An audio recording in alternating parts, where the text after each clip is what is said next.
Le gouvernement français souhaite interdire les réseaux sociaux aux moins de 15 ans dès la rentrée scolaire de septembre 2026, ainsi que l'usage des portables dans les lycées, selon un projet de loi consulté par l'agence France Presse, et qui doit être discuté au Parlement début 2026.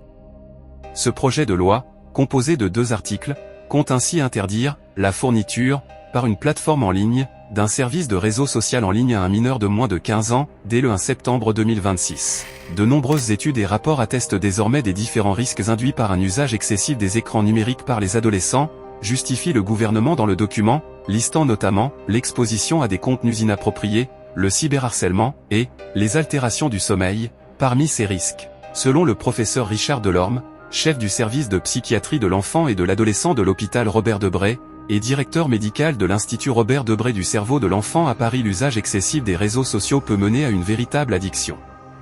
Il produirait aussi un effet loupe, amplifiant les troubles émotionnels liés à l'adolescence. Le premier article qui composerait le projet de loi s'inscrit dans le cadre de la loi pour la confiance dans l'économie numérique, ICN, et confierait à l'Arcom, l'autorité de régulation de la communication audiovisuelle et numérique, le soin de faire respecter cette interdiction des réseaux sociaux.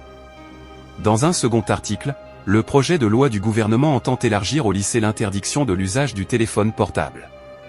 Aucune date n'est cependant précisée.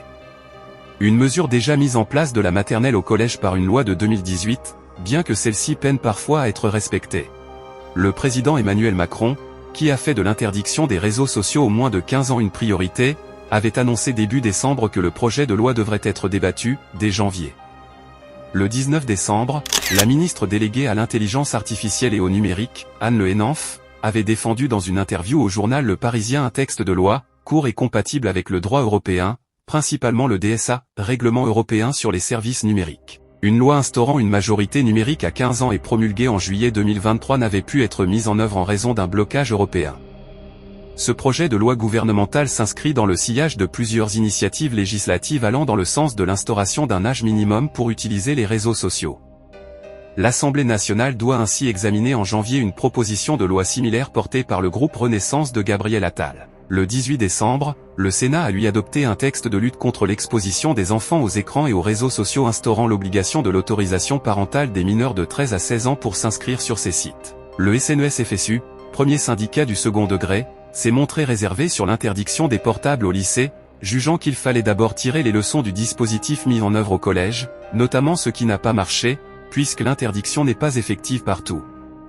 Il faut prendre en compte les spécificités du lycée, des élèves parfois majeurs ou qui peuvent sortir dès qu'ils ont une heure libre dans leur emploi du temps, a observé sa secrétaire générale Sophie Vénétité. On a l'impression qu'Emmanuel Macron cherche à gagner une course de vitesse avec son ex-premier ministre, Gabriel Attal, lui aussi très actif sur le sujet, estime-t-elle.